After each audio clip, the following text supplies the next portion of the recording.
For the first time in the history of the Sledgehammer's Edge Impact series, we have the pleasure of tete-a-teting with a lady from our Indian Armed Forces, Mrs.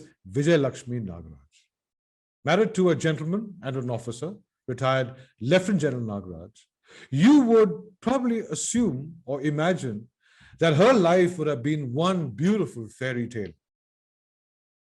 But that really was never so.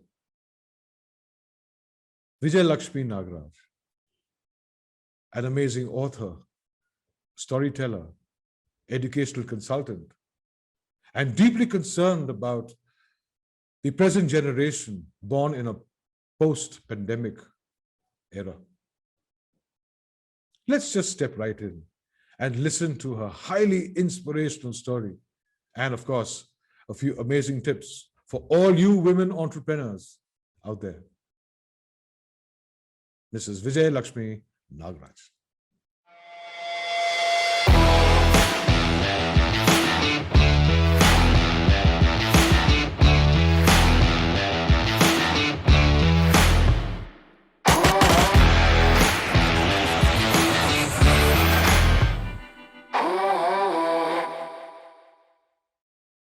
Hello, Vijay Lakshmi, and how are you doing? Thank you, Anand. I'm well, and I must thank you for inviting me to this very wonderful program that you're doing, Sledgehammer's Impact Program.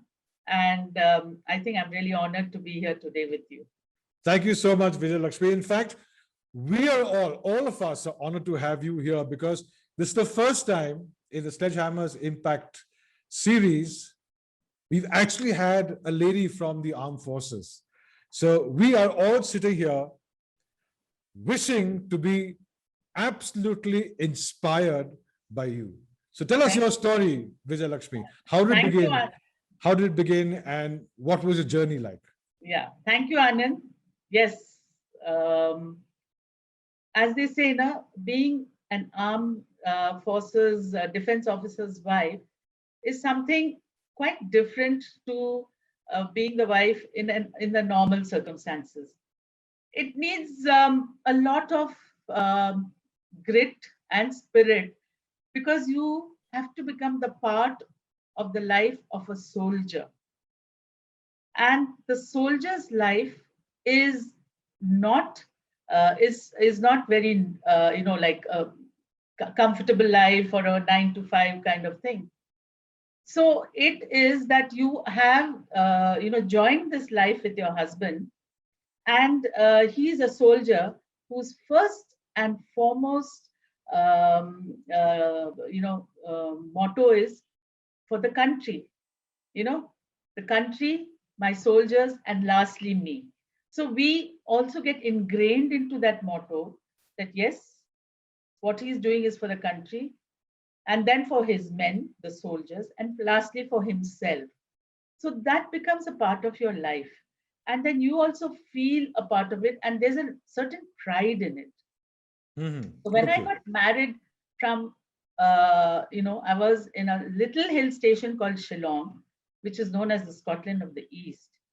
And I had not seen defense as closely as when I got married.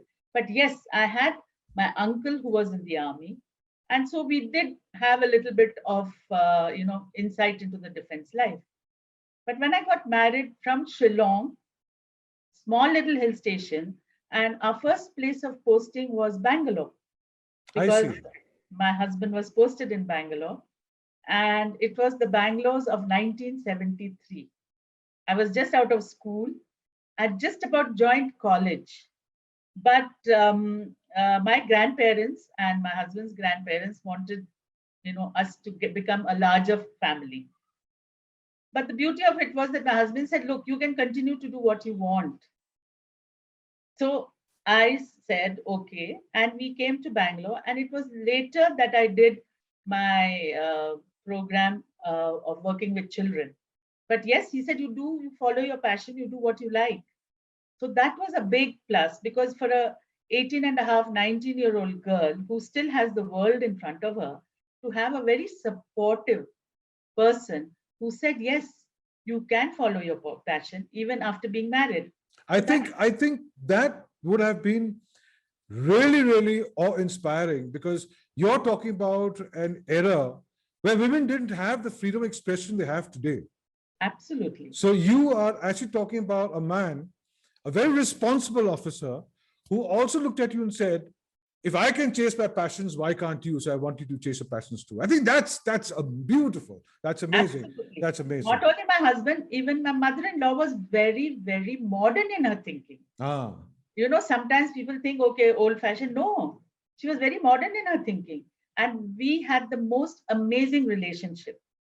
Anyway, coming back to my journey in the armed forces. So we started our life here in Bangalore. And within 6 months of marriage, my husband had to go to a field area, which is the border areas, which we say field area. So it was in the borders of Kashmir that he had to go to. So after that, I was here in Bangalore for a couple of years with my in-laws. And what was there? There was no phone. The only thing which kept us connected were letters. We used to write right, to each other every single day. right. But it was not that the letters came, promptly. It would take 3 months for the letters to come, and I would get a pile of letters after 3 months. And I would put them according to the dates they were written and then read them. So there was no communication, which as we have today. But like everybody said, but there was no communication. You didn't know where he was, how he was. But what was it that you kept going? I said, I just believed that everything was good. Everything was all right. All right. And then it doesn't matter, you don't keep hearing from him. But yes, I'm sure things were fine because it was a tough life for him. He was on the borders of North Kashmir, where it used to be snowing all the time, living in a bunker, and you had no communication. And I was here right down south in Bangalore. Anyway, so when he got some leave, he would come. And when he came on his leave, I still remember we used to have a very good time, parties, going to Blue Fox, having good fun. In fact, one of my neighbors commented and said, you army guys only seem to be partying.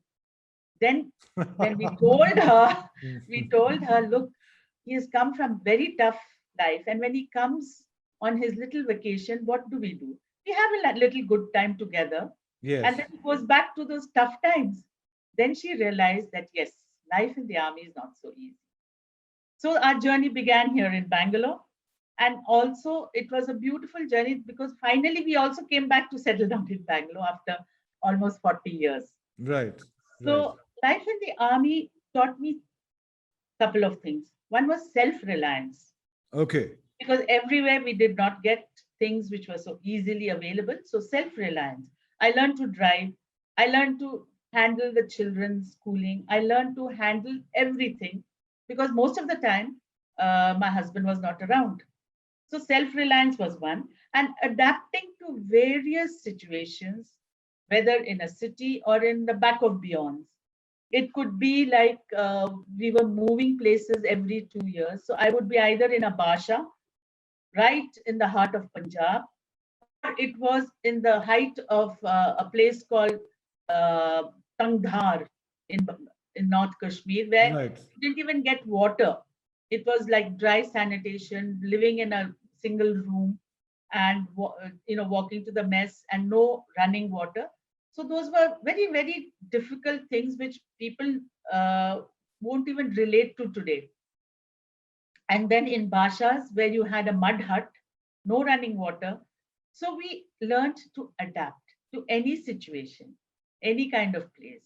Sometimes the nearest town, for example, when we lived in a place called Abohar in Punjab, which was on the border of Fazilka and Hmm. Pakistan, the Right, nearest town was 12 kilometers away.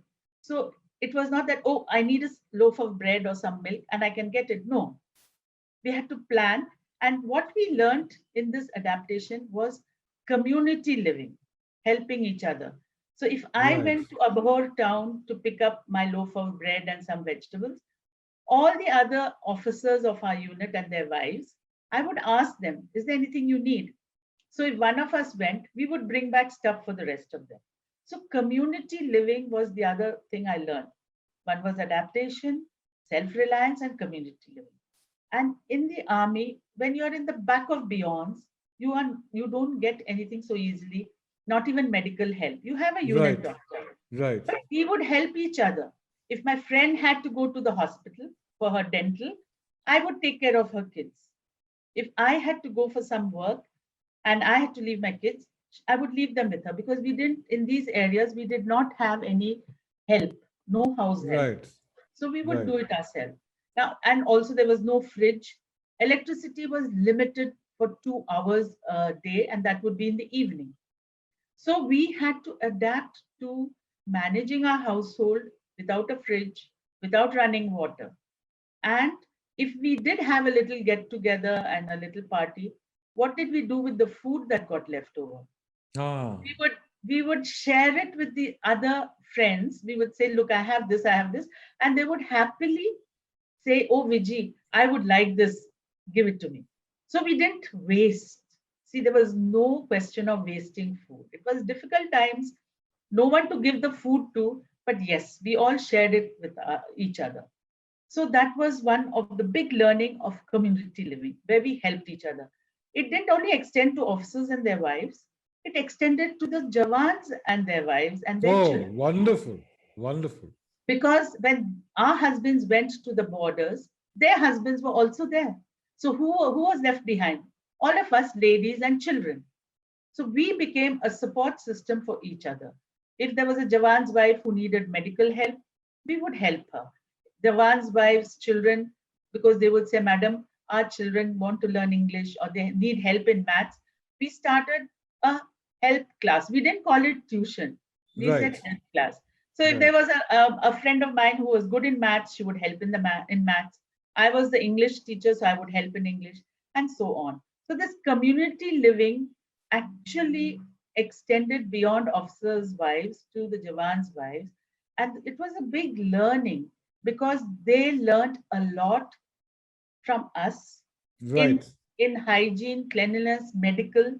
Because, Right. usually they're all from the village, and medical is that, okay, we'll just go to some quack and get Right. some Right. medication. But we sort of gave them the support that, look, you need medical help, go to a correct doctor. We have the facility of a hospital, but Right. they're all scared. So we helped them overcome this fear. We helped them overcome when they were going to have babies. We said, you need to get yourself checked. You need to have this medication. So it was like a huge community of women and children left Right. behind when the soldiers were fighting in the borders, who came to each other's help and groomed each other into a complete set of people who could be self-reliant. Right. Because where do you go? You have to be self-reliant. You don't have phones and other facilities. Right. But Right. yes, Right. self-reliance became a key Right. word. Right. So this encouraged them, and so on. It happened, and as um, my children also had to go to school, schooling was another big thing. So we Yes. all thought of, you see, Kendriya Vidyalaya was available everywhere, in Hmm. every state, in smaller towns, etc. So Hmm. a big decision my husband and I took. He was from military school, Bangalore, and I was from Loreto Convent, Shillong. But we decided to put our children in the Kendriya Vidyalaya. Right. Right. And we have no regrets, because we both believe that the best education is from the home. What Correct. where we start Absolutely. at home. Absolutely. Absolutely. But So Vijayalakshmi, yes, I'm dying to ask this one question. Looking at all the challenges that you actually faced, being in the environment that you were, when did this little bud that was within you, in your very soul, bloomed to serve and as an entrepreneur? well, this. This it was not that I learned so much of how to do these things, but as we kept moving, these little ideas came to my mind Right. of, yes, how do I help these women?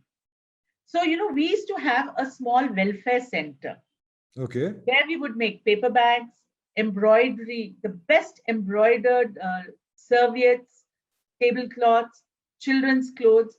How do we give these women outlet to, do this? So we would train them in how to make these things, the color schemes, etc. And Anand, some of the best linen products, embroidered and baby clothes and lot of household items, tablecloths, were made by the army jawans' wives sitting in our welfare centers, and we would help them market it. Even then, those days, we would help them market it. No, this is We would have- amazing. So you're trying to tell me that you had welfare centers Yes, and you all, I'm assuming a group of Yes. army wives yes, would have identified talents that Correct. existed in the Jawans, with the Jawans' wives. Yes. And therefore you married that with your desire or your group's desire to create them into far more skilled workers, absolutely. craftsmen, if I can use that word. And then not only did you all stop at that, but you actually took the product to the market, which meant you opened up an avenue of financial support for them by taking their products to the buyer. Yes. direct. This is beautiful. This is It beautiful. was not a big market, Anand, because you see, don't forget, we were living in very remote areas. Yes. So access to towns and markets were not there. We would have little exhibitions. So if there were different units along that, it's in one cantonment, you have people from different units. So you would have a lot of people, families, wives, their grandmothers, mothers all staying. So when we opened up these exhibitions, because you see, everybody could not go to a city, Right. this was a beautiful place to showcase and market the products. And people Right. were wanting it, whether it was embroidered stuff, whether it was masalas, whether it was pickles and papads, and all were homemade. And quality control was definitely there even then. We would Right. say hygienically prepared stuff if it was any food item. And now, when you're in a remote place like Abhor, you get some homemade chaklis or homemade pickle. Right. Of course, we would all, as officers' wives, all of us would buy it. It was made by somebody and it was made in under very good condition. Similarly, embroidered items. We wanted gift items. We would pick up a pack of serviettes, tablecloth, linen. In fact, my gifts would be what I bought from these welfare centers. Okay. Okay. And slowly we grow. Now, of course, in the army, this has grown, many folds. But it was a small little seed which we started with, which has reached its fruition now. Because many of them, when they went back to their village, they started fabulous little programs like this within their village. Oh, So, this is wonderful. yes, You they took it actually back. turned them into entrepreneurs in their own rights. Absolutely. I'm not surprised that some of them even became serial entrepreneurs in their villages. Absolutely. You know why? Because Wonderful. you see, Anand, finally, Soldier and his wife, they go back to their roots. Yes. And what is their root? Because they have farms, they may have ancestral homes, they may have old parents. So for them, it always made sense to go back to their roots. And what they took back with them, they, spread it within their community. Okay. So it started with this. And then we started having little libraries and books and stories. So it led from one to the other. Right. And these families, because some of them wanted their children to become officers, join Right. engineering, and so on. Right. In fact, many of them I've met many, many years later in life. Maybe I didn't recognize them. They would come up to me and say, "Madam, my son is now an engineer, or he's an officer, or he's joined the IT, or he's Right. become a doctor." Right. So these were those little things. And this was the journey in the army of how we could, carry forward. And what was prime importance in this journey was, see, mentally we had to be very strong because there were wars, the soldiers were on the border, there were Yes. terrorists, everything. So we never knew what tomorrow would bring. Ah, It yes. could be news Yes. which was not happy news, yet we had to be mentally strong. So in Correct. this journey, when my husband was in Sri Lanka or when he was in the borders of Kashmir, many a times my neighbor would say, he was under attack. It would have come in the papers. And I would wonder, how do I get in touch to you and find out if it's okay? If you can recollect, in when I was in Delhi, 1998, Right. And there was this news when he was on the borders that he was fired upon, and it came in the papers. And yet, there was no way I could quickly contact to find out, are you okay? But yet, I Wow. had to be strong. I Right. had to not think of the worst because there were children. My mother in law was with me. And I just had to wait patiently for him to connect and say, look, I'm okay. I Right. still remember Right. my younger sister Jyoti called me immediately when she read that. And she said, is he okay? And I said, I still have no news. Ah. But those challenges could break you completely. But how I had to be strong. There were little children involved, there was elders involved, and yet if I break down, then everything would Yes. just collapse It. around me. I would assume this as, it would definitely break you. I can imagine. When you don't know when the sun rises what your day is going to be like. But Absolutely. every time it rebuilt you, it probably rebuilt you into a better person and a stronger person A and far stronger, more resilient as a human being. So absolutely. I think challenges in life do Will be create there, will be amazing there. human beings. Yes. Yes, I do agree with you. Yeah, And challenges and will be there, but you see, nobody taught me to be strong mentally that way because I got married very early. But slow and steadily, uh, what kept me going was a faith I had in somebody above that yes, all things will be well. But yet I have to face if there is any, anything which will be worse also. It's not right, easy. Nobody teaches you all that to face. Like, for example, in this pandemic, nobody has taught us how do we face when there are some tragedies happening around us, right, when right, you can't even go and right. hold the hand of, you know, someone who has lost Yes, a dear. So it's not easy. You see, yes, we have these challenges in life which is unpredictable. It doesn't tell yes, you at come, but yet how do we face it? And here I believe the emotional and mental well-being, the strength yes, of a secure childhood, a secure teenage years, yes, does come into play and helps you stay grounded and helps you to overcome these challenges. So being in the army, this was one big thing which I learned, was a takeaway, how right, to be strong. You are strong when you see your colleague has lost her husband. You are strong when you see the Jawan's wife has lost her dear one. You are strong when you see those children who have lost their father.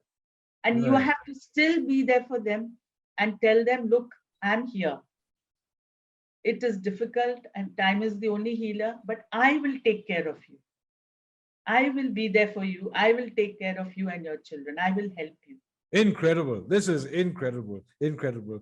But then, Vijay Lakshmi, I do also know that a time came when you branched off independently, a person passionate with a fire to help children, to write books, and you also traveled across the globe with Yes, your work. Tell yes. us all about that. Okay. This was in again 1998. My husband was in the borders, my children were in school, and I got this wonderful opportunity to go to the world's largest children's book fair in Bologna in All right. Italy in All right. 1998. And this opportunity came, and I had to showcase Indian traditional storytelling and Indian books. You see, in the world market, Indian books were not projected the way it is in Yes. today's Yes. time, in Yes. those days. But we had some wonderful stories and books. Of course, the publishers were not many, few of them.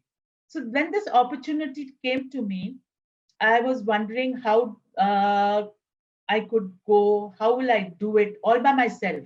I was in Delhi. Right. And my husband was not there, children were young. So my children said, Amma, you can go, we'll be fine. And I had, fortunately, a very good house help. So by myself, I got this opportunity, and I had another colleague. We both had to do everything ourselves, get our passports done, our visas done, and we had to lug a lot of books because we were showcasing Indian children's literature. Right. Now, so we had to connect with the ICCR because we needed support in taking these books. And usually only they could help us with this because ICCR in their cultural background, even books were part of it. All right. Yeah. All right. So we went to Bologna and we really, Anand, lugged the books to the stalls that we were given, displayed them, did some lovely story sessions, and we could see the kind of books available across the globe, which were on display. And I still remember by that time I had just one published book, Anytime Stories, and which was published with my mother-in-law, because we brought out 5 books, 3 were hers and 2 were mine, with 2 stories each. Right. The publisher said we'll do it. And this book had one story, a beautiful story of the Ganesh festival in one of them. Okay. And I still remember a Japanese publisher saw this book and he loved the character of Ganesha.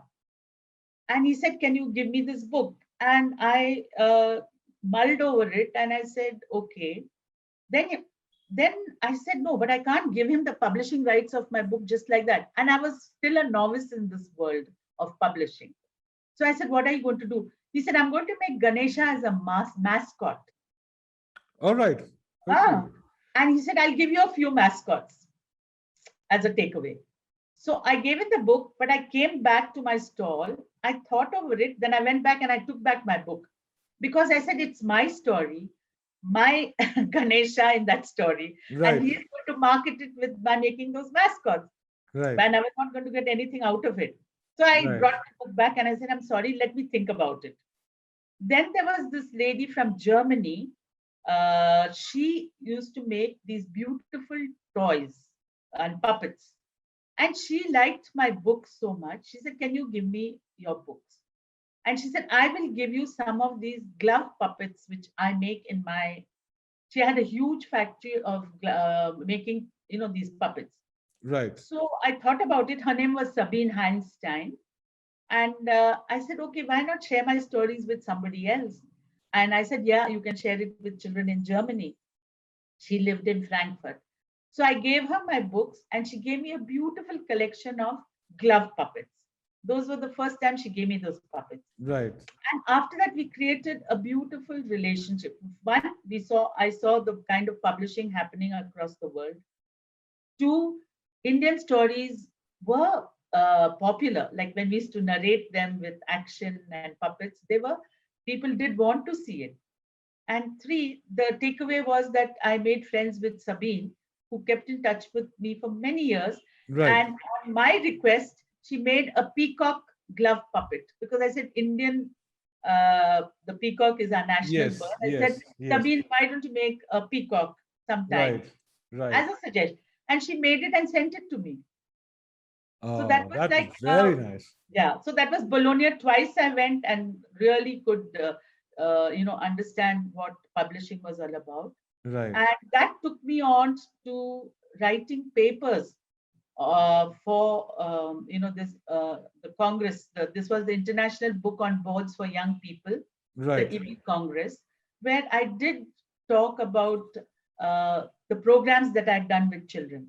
So being in the army, we started the mobile library. Then we started a program on how children, integrating storytelling to the classroom learning. And thirdly, how reading to children in crisis has helped them overcome the trauma they were going through. Right. That was a really big program that I did, and which was very, very well received, and which other countries wanted to emulate. That how do you do this? Why do you do this? And that time we were in Shimla, I remember, during the tsunami, and it was there was no support from anyone. But my colleague and I, we said we need to do something for those children. What do we need to do? The physical care is being given. Right. But the emotional and mental well-being, emotional care, who's giving it?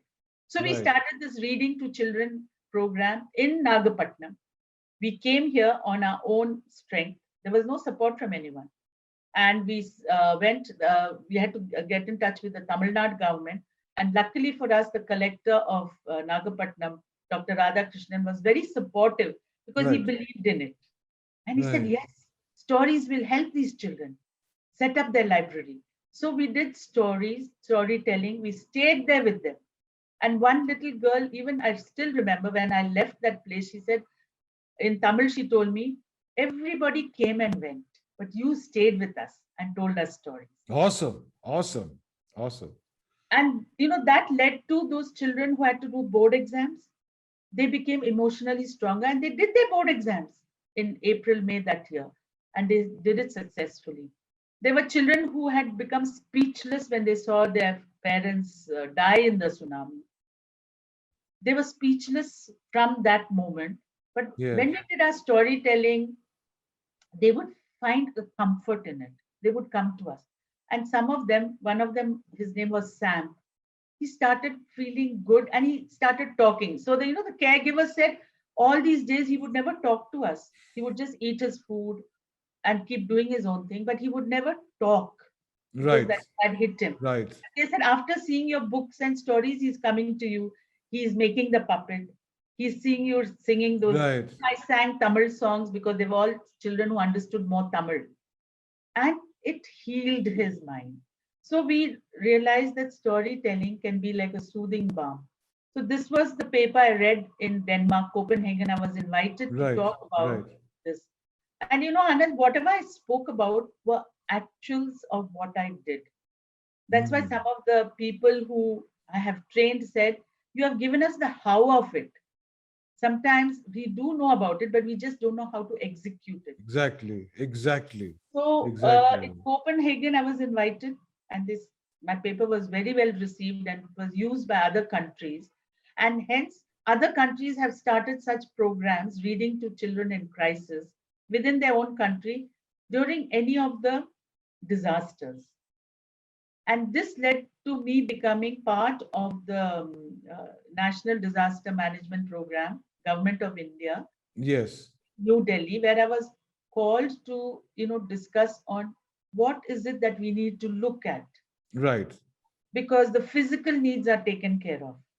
And my focus area was emotional needs for children and needs for the women. You see, in a disaster, the whole family is affected. You're taking care of the physical needs, you're looking at what the man needs, but what does the woman need? There's certain things Right. only the woman needs. So Right. we would make small packs of what does the woman need. She needs, if she's in a area which they wear only sari, blouse, petticoat, sanitary pads, basic requirement for hygiene and Right. sanitation. Right. What do the children need? For them, their world is school, books, pencils, going to school. If they've lost their school books and their bags and uniform, it's a big trauma for them. So what do? We are looking after their physical needs. So we would say, let us quickly get children back on board by giving them books, uniform, and at least even in a shed, starting some kind of classes for them till things get rehabilitated. So even in the tsunami thing, we started the library in a shed, a complete shed. And then Right. Dr. Radhakrishnan later wrote to us, said, now we've built a small, nice place and all the books are there. And we would keep sending them books to fill up the library. So all this sort of connected. I learned resilience in the army, community programs, Right. adapting, and which Right. in my everyday life became connected. So even Right. though my husband was still a serving officer, I would take time off to go and do this kind of work. Yeah. And it was very rewarding because at the end of it, the end receivers, the children, the mothers, they would look at it as, yes, this is what we want. Right. Madam, this is what Right. we want. Now, Right. I'll give you an example. During the tsunami, people were sending from across India and abroad things to Nagapattinam. Right. And I still remember the Dr. Radhakrishnan was there, and he would sometimes send some trucks back. Why? The people were not poor. They needed things which they could. Now, if he would say, look, they are used to the normal ponni rice in Tamil Right. Nadu. Right. If you send them basmati, they cannot eat it. Right. Now, if you send them salwar kameez, they will not wear it. Right. They need something which will be what they are used to. Right. So Right. this is one Absolutely. thing which I learned, and we in many programs then said this is important for the children or the families. Yeah. Yeah. I can well imagine how rewarding you feel about this, because I am absolutely inspired with what you're saying and what you've done. And I hope uh, our viewers there, all our women entrepreneurs who are viewing this, look at this as an amazing combination of very deep, highly honest, prideful service towards a generation which today, if you ask me, Vijay Lakshmi, is under enormous threat in a post-pandemic new normal. Because Absolutely. today the children can never do the things for a very, very long time, can never do the things that we did as children ourselves. And I think the world needs people like you to create that one important orbit shifting change for children today, so that they actually still are able to grow up normally with all their intellectual capacities in place. Absolutely. I think So this is here, this is this is Anand, very, very critical today. adapting within your home. See, now the biggest uh, problem with the pandemic, and which is going to be there for some more time, especially we have to keep our children safe, Yes, very safe, yes, is adapting to this within your home. You have to make little programs within your home which the children will feel nourished yes, and not absolutely. miss, which will be nurtured and nourished and will understand that yes, we cannot go out for some more time. Yet, Right. making the best of your time within the home. You see, when you're always looking at some external thing to keep you motivated and going, it's all external. Exactly. When you have to start looking at internal, how am I going to remain motivated? How Right. am I going to remain rooted? How am I going to continue to be okay being in my home and yet doing what I like to do? Yes. I think you've hit a very, very strong point when you say that children today must start looking within. I think the journey now should be going within oneself, not outward, because Comfort. everything exists there. And I think books form, It comes give, into a big yes. they create that being within far more powerfully than actually what can be absorbed or can be experienced from what's happening around us. One final question, Vijay Lakshmi. What would be your inspirational advice to all the viewers watching us today? Well, Anand, I would say uh, believe in yourself and your passion. There will be challenges. Everything Right, doesn't come to you. Like even I became an author. I had such a lot of rejection slips, but I kept on it. right, I didn't give up. And you see, and I always said, okay, everything happens for the best. There will be a time for it. So right, passion and belief in yourself, complete honesty within yourself. Be right, honest with yourself. Be passionate and be a good human being. Number right, one, because everything right. comes into play. Absolutely, Absolutely. absolutely. And then I also felt that being a good human being, being compassionate, and everybody doesn't get everything at the same time. There'll Yes, always be another time for you. And if you are deeply believing in what you want to do it to the best of your ability. right, right, Do it as well as you can.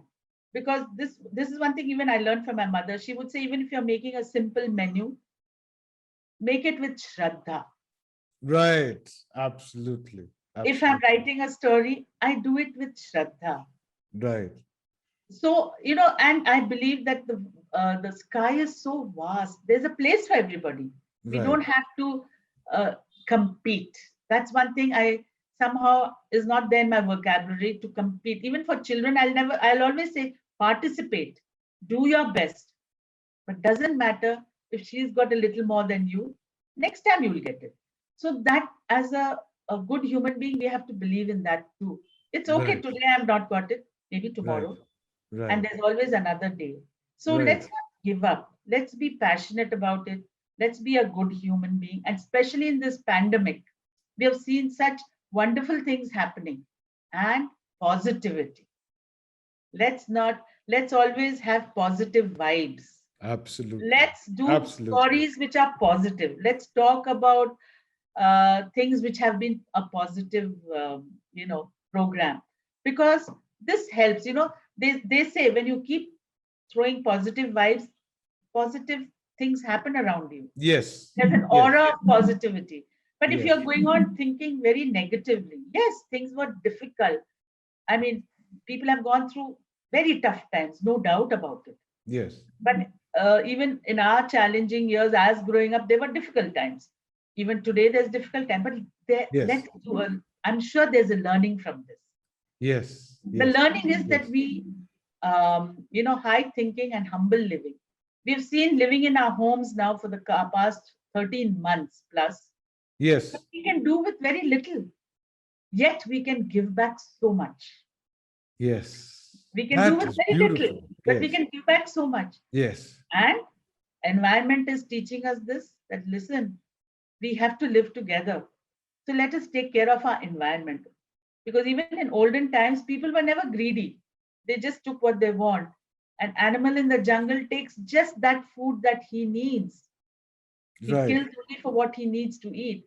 But Right. let us, as human beings, I feel, take this one big, beautiful opportunity Right. with us to have a good future for our young generation, to have a better world around us, because at the end of it, we have seen you can have all the money in the world, but when you're not keeping good health, your Yes. family is not Yes. happy. Yes. So, a happy mind, emotionally strong mind, and a passion to do what you like and to be a good human being will take you miles and miles. It will take you and help you to pursue your dreams. So, we still have to be grounded, yet we can do so much. So never give up hope, be a good human being, and I'm sure there will be many, many, many success and positive stories and many things that you can take forward. Awesome. Thank you. Thank you so much, Vijayalakshmi. It was such a pleasure having you. And I hope all of you all watching there enjoyed this absolutely inspirational Power Pact meeting, tete-a-tete with dear Vijayalakshmi. Thank you so much, Vijayalakshmi. Thank you Thank so you, much. Anand. And let me repeat, this world needs more people like you. Thank you for being who you are. Thank you so much. Thank you, so Anand. much. Thank you Thank you. so much.